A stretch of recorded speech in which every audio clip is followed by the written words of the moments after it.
అనకాపల్లి జిల్లా నాతవరం మండలం జనసేన పార్టీ కార్యాలయంలో జనసేన పార్టీ నర్సీపట్నం నియోజకవర్గ incharge BC corporation state director Rajana Veera Suryachandra ఆధ్వర్యంలో గురువారం ప్రజా సమస్యల పరిష్కారం కోసం జనవాణి కార్యక్రమం నిర్వహించారు. ఈ సందర్భంగా మండలంలోని వివిధ ప్రాంతాల నుంచి వచ్చిన వారు తమ సమస్యలను తెలియజేశారు.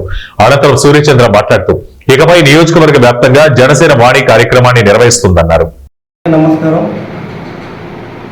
ఈ రోజు నుంచి నర్సీపట్నం నియోజకవర్గంలో ప్రజా సమస్యలు ఏమున్నా కూడా పరిష్కారమే దశగా జనసేన అధినేత శ్రీ పవన్ కళ్యాణ్ గారు గత ప్రతిపక్షం ఉన్నప్పుడు జనవాణి కార్యక్రమాన్ని ఒకటి పెట్టి ప్రతిరోజు కూడా మంగళగిరి కార్యాలయంలో ప్రతిరోజు కూడా అర్జీలు స్వీకరించి పరిష్కార దశగా ముందుకు ఈరోజు జనసేన పార్టీ ముందుకెళ్తుంది. అదేవిధంగా నర్సీపట్నం నియోజకవర్గంలో కూడా 4 మండలాల్లో ఏదైనా ప్రజల సమస్యలు ఏమైనా ఉంటే వాళ్ళ ద్వారా అర్జీలు స్వీకరించి సంబంధించిన అధికారుల దృష్టికి తీసుకెళ్ళి వాళ్ళకి సమస్య పరిష్కరించే విధంగా జనసేన పార్టీ ప్రజల పక్షాన్ని అండగా ఉండి ప్రజలకు ఏ సమస్య వచ్చినా కూడా ముందుకెళ్తామని చెప్పి ఈరోజు జనవాణి కార్యక్రమాన్ని నిర్వహిస్తున్నాం.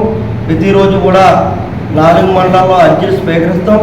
ఏమున్నా కూడా మీరు మా పార్టీ కార్యాలయాలకు వచ్చి మీరు అర్జీలు ఇచ్చుకొని సంబంధించిన సమస్యలు ఉన్నా చెప్పుకున్నా కూడా మేము ఎలాగ కూటమి ప్రభుత్వం ఉన్నాం కాబట్టి కూటమి ప్రభుత్వం తరఫున ఏమన్నా ఉంటే సంబంధించిన అధికారుల దృష్టికి తీసుకెళ్తామని చెప్పి ఈ సందర్భంగా తెలియజేస్తుంది.